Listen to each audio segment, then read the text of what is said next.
Hello everyone, my name is Chris and I'm the guy who made these automated mobile chicken tractors, and I'm just making this video to share what these things can do and to tell you a little bit about them, and to also tell you a little bit about my farm and how I'm using these to raise out pasture-raised poultry on this pasture. So this is the 8th different version of a chicken tractor or eggmobile that I've made. And so therefore I call these CT8, but essentially what these are is just a solar powered chicken tractor. And the solar on these tractors powers an automated feeder as well as a water pump inside of that water tank. But the solar could also be used to basically send power to many other pieces of technology. Like right now in this coop, you can see I've got cameras in here so that I can monitor my flock when I place them from the brooders into the coop. And so here's another sort of small example of something that you can power with the chicken tractor's solar system. This is hooked up to a micro weather tracker that's placed on the top of that 6x6 over by the barn. And basically that helps me just keep track of all of the weather that's happening right here next to these coops. So, you know, if we have any storms, high winds, flooding, any sort of event that leads to mortality with the chickens, I'll be able to log that and sort of use that data to help me plan for better flock performance in the future. The majority of the coops in the past that I've created with these solar systems have had automated movement systems. But for these here on my farm, I've done away with the automated movement system. I'll be raising my very first flock of broilers out of these coops here in the next 2 weeks. I'm placing them in the coop. And so just to err on the side of safety and to maintain complete control over the movement, I've decided to put a tow eye at the front of all of these chicken tractors so that I can pull it with a tractor and keep an eye on those birds and make sure I can stop and go on demand. And yeah, when it comes to the feed and water setup, system setups on these coops, I have a 150-pound feed hopper in the front and 40-gallon water tanks in the rear. I could easily change this to a 250-pound hopper or 60-gallon water tank, whatever I want it to be, but I feel like having it at 150 pounds in the front, 40 gallons in the back, that makes it both manageable for me, gives me enough days to where I'm not having to constantly refill the feeder and water tank, but it also prevents these coops from getting too heavy to where they sink into the ground if it's wet after a rain. And then just to talk more about the food and water line setups in here, my water line's got 15 drinkers on it, and I've got 4 feeding pans. And just to talk about numbers in this coop or in these chicken tractors, I'm going to be able to place 150 broilers in here, and each one of these feed pans is good for 55 broilers. So we've got plenty of feed distribution to go out to all 150 birds, and the same goes for this water line. Each one of those water nipples is good for 10 to 12 birds, and there are 15 on that one line there. So when it comes to food and water, my birds have all of their needs taken care of. And what's really cool about this setup is, like I showed you before, I've got these cameras on opposing corners of the coop that allows for me to see what the birds are doing at all times.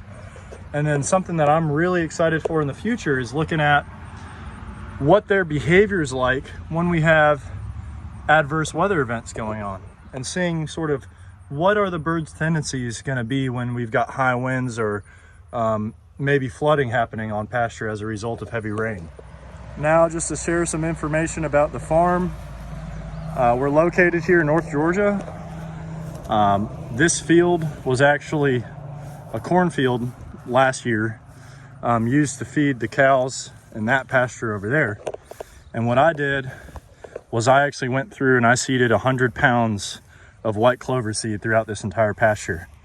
And it's really amazing as you walk through the pasture and look down to see all the clover that I planted start to pop up. And I did that because I know white clover grows great in Georgia this time of year.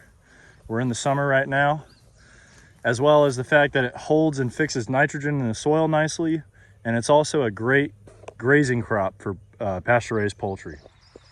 And as you can see here with the way I've got these 4 chicken tractors laid out, Basically, I've got enough width in between them to where when I reach the end of this pasture, they can each be turned clockwise 180 degrees and be sent back down adjacent to where they were on their way back to the starting point. And if you measure this out down here on this long strip, what's really cool is that, let's say I wanted to divert these two tractors to come down here. When they reach the end of that row, that would be the last day after 8 weeks. So once they get down to that the end of this row here, I'd take them out of the tractor and take them to the processor or process them myself. Now to get back on these chicken tractors here and talk about these for another moment. When it comes to the materials I use to make these, it's all aluminum. It's all 6063 aluminum, which is both strong, anti-corrosive, as well as being lightweight, which is exactly what I want out here on pasture. I need something that's light. I need something that won't corrode as a result of the chicken manure getting on it. And also, I really need something that lasts. That's why I decided to build these as opposed to making chicken tractors using wood or steel, anything like that. It just won't last. Steel's gonna be too heavy and wood's gonna have to be replaced periodically. Whereas the hope and goal with these is that I can use these for many years into the future without any major changes or fixes needing to be made to them. And here you guys can hear the augers spinning in my coops. And they're not gonna turn off because they don't have feed in them. But once they've got feed in them, it's completely automatic. So as long as you maintain feed in the hopper, you've got feed for your chickens. And the same goes with the water tank.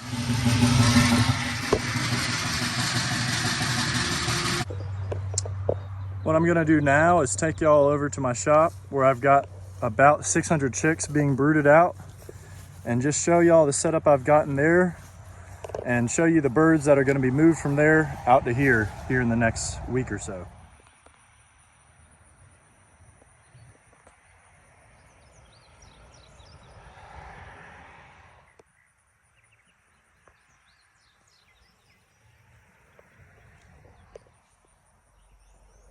And that's me sitting on top of the lid of this chicken tractor, climbing around it.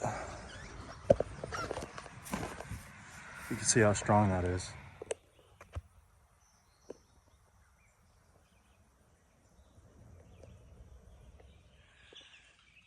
Here we are in my shop with the brooders.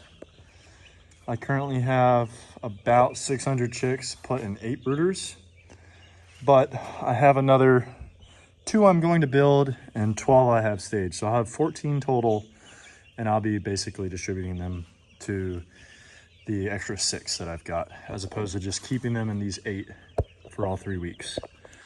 But yeah, here I have a mixture of Freedom Rangers and Cornish Cross. They're non-sex, so there are both roosters and hens in there. And what's pretty cool about this is that I've got these cameras here set up, basically watching the chicks. You know, prior to today, I had the lids off, but now that the chicks are a little over a week old, they're able to jump out of the brooder. So I had to put those on to prevent them from doing that, but having the cameras there is pretty cool because you can sit here and monitor and record the chicks to go back through and analyze their behavior. So now that you've seen the farm, you've seen the chicken tractors, and you've seen the chicks and their brooders, I'll make another video here in the next few weeks once we move these chickens out on the pasture and show y'all how that goes and keep you updated once we start putting these chicks out on pasture and getting them rotated. So I hope you liked everything I had to share with you here today, and yeah, thank you.